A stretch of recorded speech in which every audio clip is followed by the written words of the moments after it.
J.D. Slajchert plays hard. Yeah, he does. Really a prime performer at Oak Park. Obviously, Ron Lee's the one that's been credited so much with their success in these recent years, but you have to credit Slajchert too. They wouldn't have gotten as far as they have without him there. It's that simple. Finally getting a foul down the east. There's Kenny coming back in, number 44. Davis leaves. Davis with 3 fouls, Kenny with 4. See, JD's had a big-time all-star game with 22 points.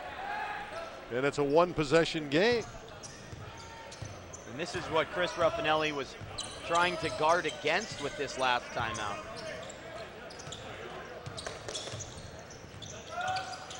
Will trap Tyler. Marte with a nice jump stop and pass to Kenny. Spread the court well. Good spacing. Tyler a little bit too strong there. Dixon able to get it back. It was volleyball to him, but an air ball. Got to utilize the clock there, I think, if you're the West. Well, in all-star games, Danny, you'll see teams not think about the clock. Right. JD misses. There's Dakota Pierce again. Cirillo for 3. He hits it. Wow. We are even at 126. You didn't think one team would pull away, did you? We have exactly 1 minute to play. Cirillo with 19. And the big trifecta. Dixon and the West looking for the lead. Wow. Zoya with the rebound. 5 straight points for the East, and with 40 seconds left, they can go in front. Lazoya trying to make a circus shot.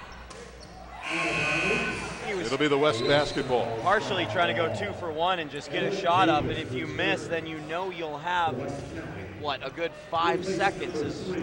I believe we have a shot clock out here, don't we? 30-second shot clock. So you'll still get 1 more chance. Of course, the shot clock is not on. They'll walk it up in this 126 draw. Could we go to double overtime? Again, you don't want to go home. This is too good. Tyler going one-on-one against Lazoya. Marte again is the expert ball handler. And we have a timeout called by the head coach, Chris Raffanelli, who's 41 years of age, probably feeling like he's a little bit older than that right now. Some extra gray hairs during this one. It's been quite an affair. The idea that in an all-star game we could go to double overtime is almost unfathomable. I mean, see, Craig Griffin does not seem the worse for wear in that huddle. He's still smiling. In fact, his entire coaching staff is doing that. He looks like he's having a great time. They're enjoying this. The tie at 126. Let's listen in. I want you to set an on-ball screen, but I want you to set it. I want you to slip it. Okay, but they're going to come and double far side and drag up. Okay, see if we got it. Either the 3, we don't even need a 3. Take it, sweep it, and wrap it. The other 2 guys get in the corners. Okay. Crocker and Davis, huh? Crocker, yeah. Yeah, I like how calm Chris Raffanelli was in the huddle. 13.5 to play in our first overtime session.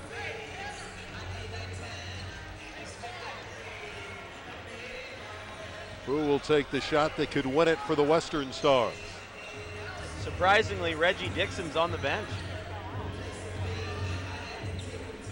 And he is eligible. He hasn't fouled out. He could come in. Kenny throws it into the backcourt. That's dangerous. Tyler had to run it down. West will have to hurry. Marte Tyler. Good defense from Fanjoy. 5 seconds left in the game. Outlet pass. We're going to overtime. Great defense by the East. We're going to a second OT. That's wonderful defense by the East. Tyler was bottled up. Yeah, Tyler needed to give the ball off to Crocker there, though. I mean, you heard, you just wrote off your head coach and didn't give the ball to your league rival from Oxnard. Oh, it's getting better by the moment at Pacifica High School. We'll step out again.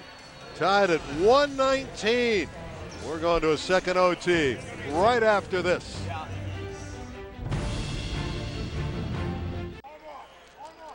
And as you can see, it is 126 each rather than 119. We don't want to shortchange these all-stars. We go into a second overtime, and a little bit of a change. It's a 2-minute overtime. We have a violation, and the East will get the ball. I'm told if we're still tied after this extra period, we'll have potato sack races to close out the contest. No? No, I hope not. Come on, Danny. Let's get real. This has been too good to decide this in an unconventional manner. The East and Lozoya with the ball.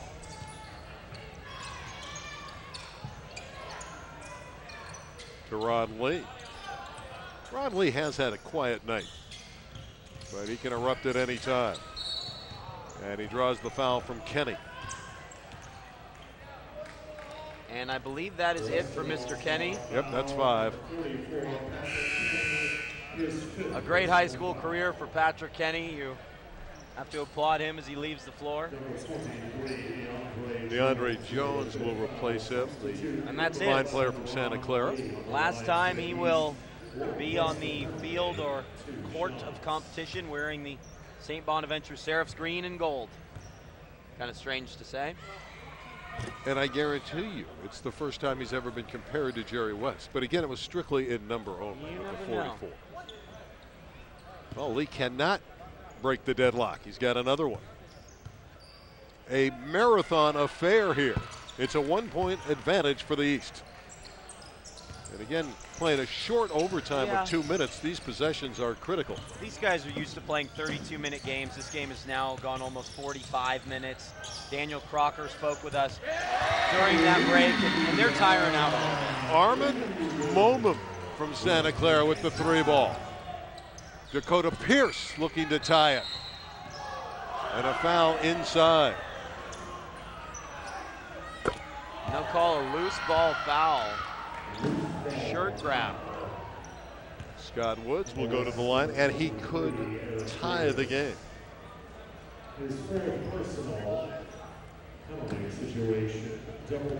Let's have a look at this. I didn't see anything, really.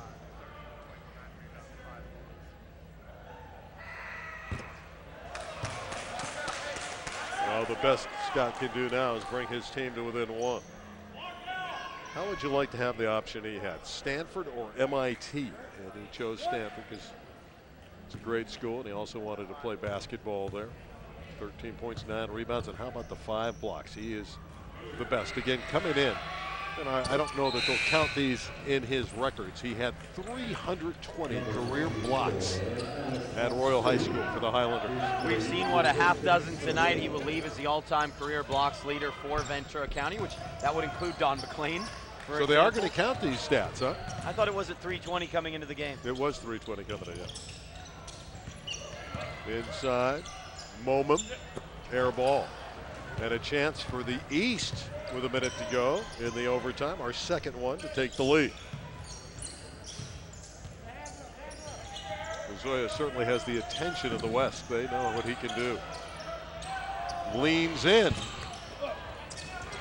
Lozoya got it back and puts it in. Grant Lozoya. The East were on that odd point. They have the lead, and Lozoya has 30. Jones lost, and here comes Lozoya with Dakota Pierce. And Lozoya finishes with the finger roll. It's a 3-point lead. The West needs a 3-ball here with 20 seconds to go. They'll take a timeout. So the East, fighting through, has the advantage. 132-129 in our classic all-star game in Ventura County. It's been quite a game. Let's see what the West can put together here as they would try and force a third overtime, dare I say. Lozoya with a wonderful finish in the open court. You remember George Gervin, the Iceman? He used to do that all the time. Mix the baby food. I don't remember George Gervin on the actual floor, Randy, but I of course know who you're talking about, the Iceman. Everybody knows George Gervin. His brother Derek Gervin, also an outstanding NBA player, played with the Clippers for a spell. That I did not know. Now, would these have been the San Diego Clippers? Los Angeles Clippers. Okay. Yeah, he had a stint, came up, had some 20-point games. All right, here we go. 132, 129, just 20 seconds left. Of course, with Lozoya in the open court scoring, a 3-ball could tie the game. See where they go with it. DeAndre Jones. Dixon in the corner. Offense a little bit scrambled here, down to 7 seconds. Tyler's fouled. It's a good foul, actually, for Monseg with 3.5 seconds left. Shooting 1-and-1. You make the first, miss the second.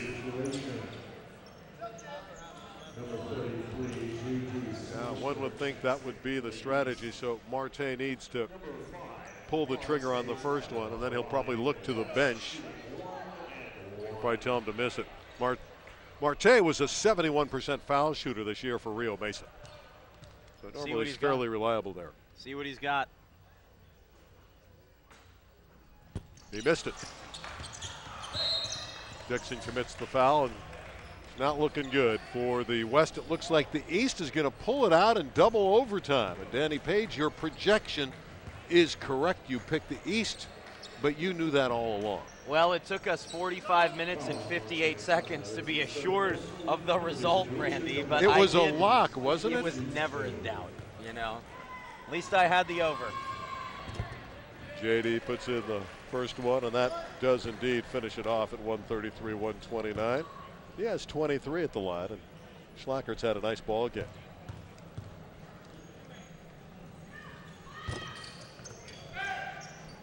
That will be your final score, 133 to 129.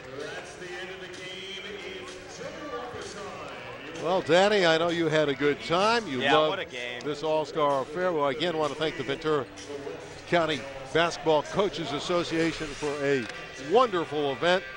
And this one is won by the East in startling fashion, really, in double overtime, 133 to 129. Yeah, I mean, and really you feel kind of like both teams come out winners tonight. You know, what a performance from this West team as well. And the boys on the East end up prevailing in this marathon game, 46 minutes. Grant Lozoya had a fabulous game. I mean, scoring above 30 points is splendid work. 32 points for Grant Lozoya, and he was really a primary offensive weapon. I want to thank Kent Brown for his stats, and for Danny Page, I'm Randy Roosevelt. That's going to do it. You had to love the dunks and all the shots that were made tonight. 133-129. The East outlasts the West in double overtime. So long from Oxnard.